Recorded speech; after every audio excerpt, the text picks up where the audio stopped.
questions de la vie, les plus grandes menaces. 31. Que dirons-nous donc à l'égard de ces choses?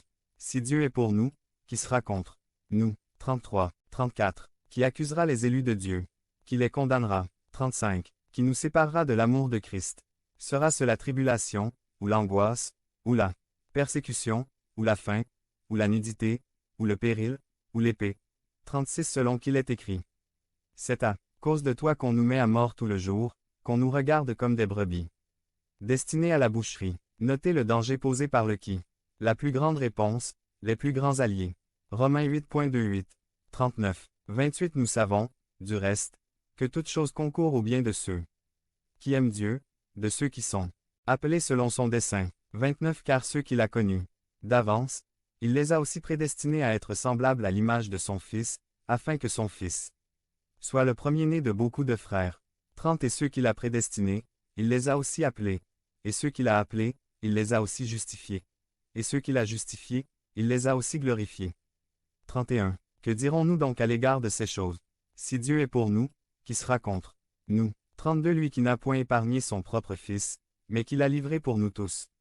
Comment ne nous donnera-t-il pas aussi toutes choses avec lui? Il y a ceux qui sont contre nous. Mais Dieu est pour nous.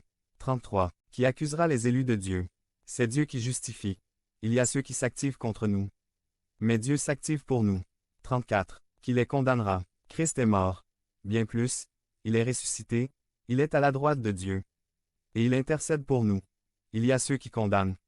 Mais Dieu le Fils est à l'œuvre pour nous. 35. Qui nous séparera de l'amour de Christ? Sera-ce la tribulation, ou l'angoisse, ou la persécution, ou la faim, ou la nudité, ou le péril, ou l'épée? 36. Selon qu'il est écrit. C'est à cause de toi qu'on nous met à mort tout le jour, qu'on nous regarde comme des brebis, destinés à la boucherie. 37. Mais dans toutes ces choses nous sommes plus que vainqueurs, par celui qui nous a aimés.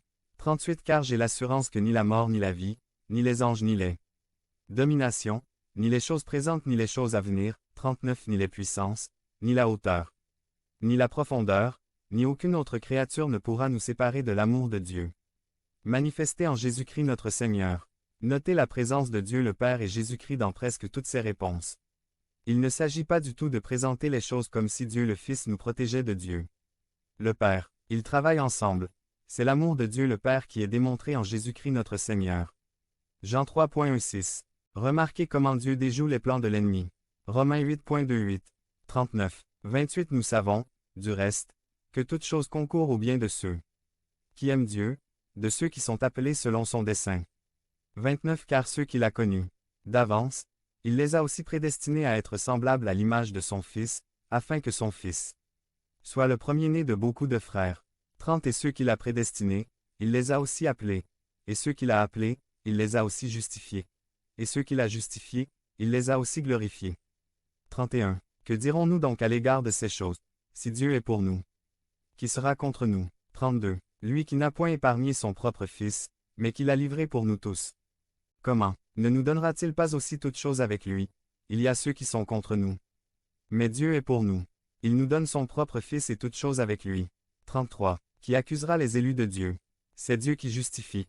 Il y a ceux qui accusent. Mais Dieu justifie. 34. Qui les condamnera? Christ est mort. Bien plus. Il est ressuscité. Il est à la droite de Dieu, et il intercède pour nous. Il y a ceux qui condamnent. Mais Dieu n'a point épargné son propre Fils qui est mort, est ressuscité, et qui est à la droite de Dieu. Dieu le Père a donné son Fils pour intercéder auprès de lui en notre faveur. 35. Qui nous séparera de l'amour de Christ? Sera-ce la tribulation, ou l'angoisse, ou la persécution, ou la faim, ou la nudité, ou le péril, ou l'épée? Au 36. Selon qu'il est écrit. C'est à cause de toi qu'on nous met à mort tout le jour, qu'on nous regarde comme des brebis destinées à la boucherie. 37. Mais dans toutes ces choses nous sommes plus que vainqueurs par celui qui nous a aimés. 38. Car j'ai l'assurance que ni la mort, ni la vie, ni les anges ni les dominations, ni les choses présentes ni les choses à venir. 39. Ni les puissances, ou ni la hauteur, ou ni la profondeur, ni aucune autre créature, ne pourra nous séparer de l'amour de Dieu manifesté en Jésus-Christ notre Seigneur. Voici les toutes choses qui concourent au bien de ceux qui aiment Dieu. La priorité de la prédication. Le culte d'adoration. Nous voulons rendre à Dieu l'adoration dont lui seul est digne, en lui offrant un culte structuré conformément aux éléments que Dieu révèle dans l'Écriture, rempli du contenu qui vient de l'Écriture, et exercé dans un esprit et une forme qui reflètent le caractère de Dieu et la nature de notre relation avec lui, telle que révélée dans l'Écriture. La priorité de la prédication. La raison pratique. La prédication occupe une place prioritaire en raison de la nécessité d'établir des priorités. Acte 6,2 à 3. La priorité de la prédication. La raison pratique. La prédication occupe une place prioritaire en raison de la nécessité d'établir des priorités. 2. La raison historique. La prédication occupe une place prioritaire en raison du précédent apostolique. Acte 6.4. 1 Corinthiens 1,14 à 17. Acte 20.17. 21. 1 Thessaloniciens 2, 1, 13. La priorité de la prédication. La raison pratique. La prédication occupe une place prioritaire en raison de la nécessité d'établir des priorités. 2. La raison historique. La prédication occupe une place prioritaire en raison du précédent apostolique.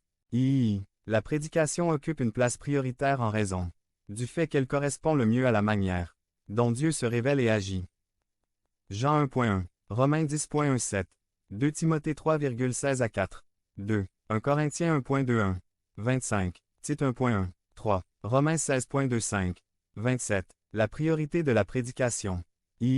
La prédication occupe une place prioritaire en raison du fait qu'elle correspond le mieux à la manière dont Dieu se révèle et agit. 4. 4. La prédication occupe une place prioritaire en raison du fait qu'elle correspond le mieux à la nature de la Bible en tant que révélation faisant autorité. 2 Timothée 3,16 à 4. 5. Tite 2, 11, 15. 1 Timothée 2.7. 2 Timothée 1.11. 4.17. Tite 1.3. La priorité de la prédication.